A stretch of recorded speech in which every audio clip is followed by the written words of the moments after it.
حضور اکرم صلی اللہ علیہ وسلم نے اپنی ایک روایت میں ارشاد فرمایا من قرأ آیت الکرسی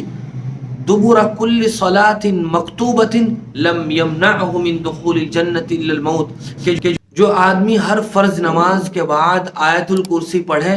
تو اس آدمی کو جنت میں داخل ہونے سے سوائے اس کی موت کے کوئی چیز نہیں روک سکتی، یعنی اس کی موت ہو اور اس کا داخلہ جنت میں فوراً یقینی ہے۔ اگر ہم غور کرتے ہیں تو حضور اکرم صلی اللہ علیہ وسلم نے وظیفے کے طور پر قرآن مجید کی جس آیت کو سب سے زیادہ تاکید کے ساتھ پڑھنے کا حکم دیا ہے تو وہ یہی آیت الکرسی ہے۔ حضور صلی اللہ علیہ وسلم نے ہر فرض نماز کے بعد پڑھنے کا حکم دیا، اسی طرح جنات اور شیاطین سے حفاظت کے لیے پڑھنے کا حکم دیا۔ آپ نے صبح شام پڑھنے کی تلقین فرمائی۔ ایک روایت میں حضور صلی اللہ علیہ وسلم نے ارشاد فرمایا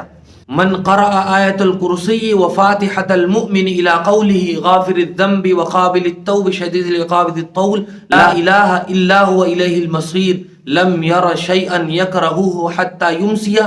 ومن قرأها حین یمسی لم یر شیئا یکرہوہ حتی یصبح،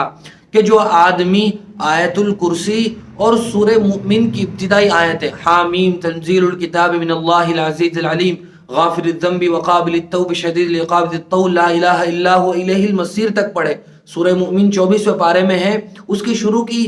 آیتیں پڑھ لے تو حضور فرماتے ہیں کہ شام تک اسے کوئی بری اور ناگوار صورتحال سے نہیں گزرنا پڑے گا، اور جو آدمی شام میں پڑھ لے تو صبح تک اس کی حفاظت ہوگی اور کسی ناگوار چیز سے اس کا سامنا نہیں ہوگا۔